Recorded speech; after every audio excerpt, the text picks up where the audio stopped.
Sebutkan saudara kita tentang Nahdlatul Ulama NU. Sebutkan tentang saudara kita yang ada di Persis. Sebutkan saudara kita yang ada di kelompok perjuangan Ikhwanul Muslimin. Sebutkan saudara kita yang mana saja yang akan kita sebutkan. Mereka Ahlus Sunnah wal Jamaah seluruhnya.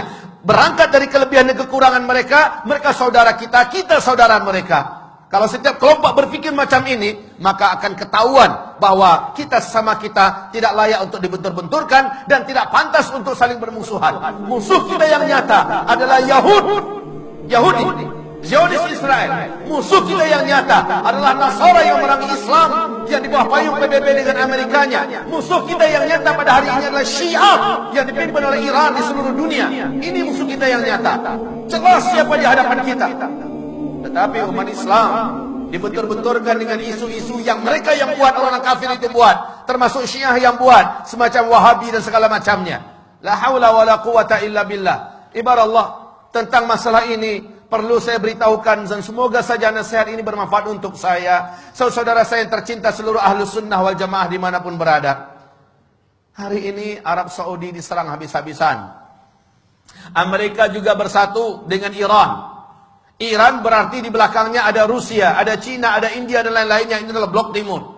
Amerika sebagai energi terkuat yang ada di PBB menyatakan Iran adalah saudara kita. Sekarang di Iran, seluruh kota-kota yang ada di Iran hari ini ibarat Allah, semua tulisan-tulisan matilah Amerika di dinding-dinding di mana saja sudah mereka hapus. Yang digantikan dengan matilah Saudi, matilah Saudi, matilah Saudi.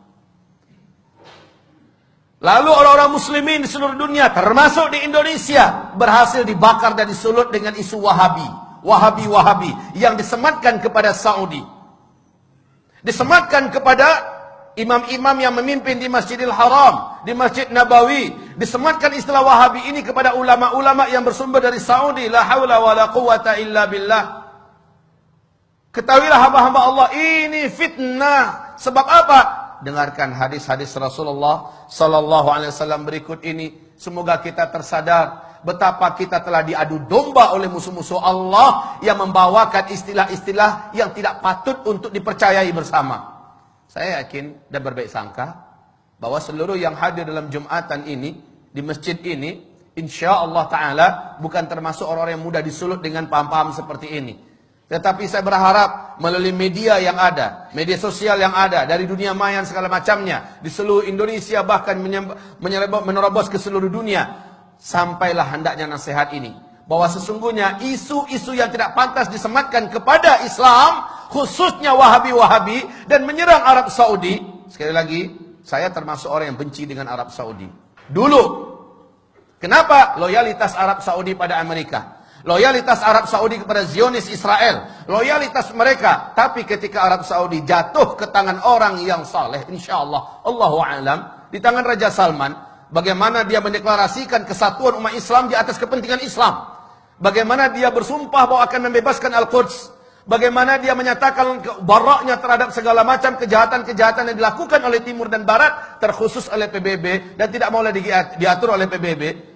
Lihat bagaimana sekarang Islam benar-benar menjadi perhatian utama, dan sejak itu Amerika berpihak kepada Iran. Sejak itu Amerika bertekad untuk menghabisi Ahlus Sunnah wal Jamaah melalui lokomotif yang paling benci kepada Islam, yaitu Syiah. Maka kaum muslimin, perhatikan sekarang. Rasulullah bersabda sallallahu alaihi wasallam, "Innad din la ya'rizu ila al-Hijazi kama ta'rizul hayyah ila juhriha." Sesungguhnya agama ini pada akhirnya nanti akan kembali berpusat dan berfokus kepada Hijaz, sebagaimana berpusatnya dan berkutatnya ular di dalam lubangnya. Hijaz itu adalah Makkah, Madinah, Taif. Ini yang Hijaz. Di zaman-zaman fitnah, Islam akan kembali berkutat atau berkonsentrasi di Hijaz. Dan ini sekarang difitnah sebagai Wahabi-Wahabi. Rasulullah sallallahu alaihi wasallam ceritakan oleh Abu Hurairah, semoga Allah ridha kepadanya. Rasulullah bersabda, "Innal Islam bada'a ghariban wa sayaudu ghariban kama bada'a." Islam mula-mula datang, dia adalah aneh, dikucilkan dan tidak diterima. Nanti ketika di akhir zaman Islam akan kembali dianggap aneh, dikucilkan dan kembali tidak diterima. Justru oleh umatnya sendiri. Wa huwa ya'rizu bainal masjidaini kama ta'rizul hayyatu fi juhriha. Dan Islam ini, kata Rasulullah sallallahu alaihi wasallam, hanya akan terpusat di dua masjid ini, yakni Masjid An-Nabawi dan Masjidil Haram, berarti di Makkah dan di Madinah, ya. Kama ta'rizul hayyatu fi juhriha, sebagaimana ular berpusat di dalam lubangnya.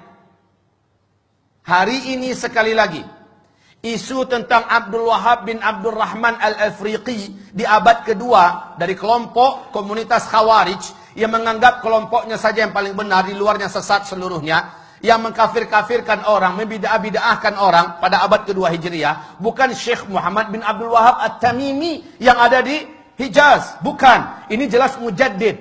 Tetapi umat Islam ini dengan dalam buku yang ditulis oleh Muhammad Novelis, Zionis dan Syiah bersatu menghantam Islam. Ternyata istilah Wahabi-Wahabi yang harusnya di abad kedua yang muncul itu, si Khawarij itu, ini yang dihidupkan dan disematkan kepada Syekh Muhammad bin Abdul Wahab. Dan ini tidak benar, ini batil. Syekh Muhammad bin Abdul Wahab adalah seorang mujaddid, ulama Ahlus Sunnah wal Jamaah. Lihat seluruh bacaan-bacaan yang ditulisnya. Lihat seluruh gubahan-gubahannya. Lihat seluruh penyampaiannya. Sama dengan yang ada pada umat Islam pada hari ini. Baik yang dipakai dan diamalkan oleh NU. Baik yang diamalkan dipakai oleh umat Islam yang ada di Muhammadiyah. Baik yang dipakai oleh Ahlussunnah wal Jamaah yang ada di mana-mana. Tapi yang ditulis, yang diucapkan, dilafazkan oleh sang Khawarij abad kedua Hijriah, yakni Abdul Wahab bin Abdul Rahman. Ini dia yang sesat menyesatkan. Tapi orang-orang Syiah menyematkan ini kepada Syekh Muhammad bin Abdul Wahab. Inilah kebatilan yang nyata, ibarat Allah yang kami muliakan. Lalu umat Islam sekarang mau saja percaya dan dibentur-benturkan. Betapa prihatinnya hati saya ketika mendengar ada seorang Sunni diusir oleh saudara Sunninya yang lain. Kenapa? Sunni yang ini adalah mereka dari komunitas mayoritas. Punya kebiasaan mengamalkan ini nama itu. Yang Sunni ini tidak mau mengikuti semacam Maulid Nabi, Isra Mi'raj, nggak mengikuti, ya. Tapi dia tetap baik berhubungan dengan masyarakat. Dianggap dan dibakar-bakar, disponsori, ini adalah paham Wahabi. Diusir dari kampungnya. Diusir, tidak boleh lagi tinggal di kampung. Bahkan diancam bakar. Rumahnya memang dibakar. Sampai-sampai ketika disakiti sekeluarga, padahal sama-sama Sunni. Yang bertepuk tangan Syi'i, orang Syiah. Karena kompor yang mereka nyalakan telah membakar sesama umat Islam. Harusnya kaum muslimin sadarilah, semua sifat-sifat Wahabi yang diceritakan oleh saudara kita yang menyebar di mana-mana 100% ada pada komunitas Syiah. Semua sifat-sifat yang ada pada Wahabi-Wahabi itu ada pada Syiah seluruhnya. Baca tentang Syiah, lihat perang-perangnya Wahabi, 100% ada pada Syiah. Yang maling mereka, yang teriak maling mereka dan mengadu domba sesama umat Islam. Sadarlah. Sadarlah. Wahai saudaraku, jangan mau dibentur-benturkan. Cintai saudaramu. Dan kata Rasulullah SAW, La tadkhulul jannah hatta tu'minu. Kamu tidak akan pernah masuk ke dalam surga sampai kamu menjadi orang yang beriman. Wa la tu'minu hatta tahabbu. Dan kamu tidak akan pernah menjadi orang yang beriman sehingga kamu saling mencintai. Kamu tidak akan pernah menjadi orang yang beriman sampai kamu saling mencintai. Saling mencintai ini adalah syarat menjadi orang yang beriman. Ibarat Allah, ma'asyiral muslimin, hamba-hamba Allah yang kami muliakan. Bagaimana? Surga mana yang akan kita layak masuki sementara kita membenci sama orang beriman?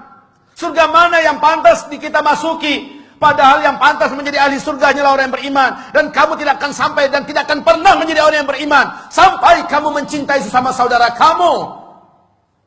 Perbedaan nama, perbedaan karakter, perbedaan sifat dan sebagainya, jangan dijadikan alasan untuk kita tidak menganggapnya saudara kita. Orang tua kita sama, Al-Quran dan As-Sunnah.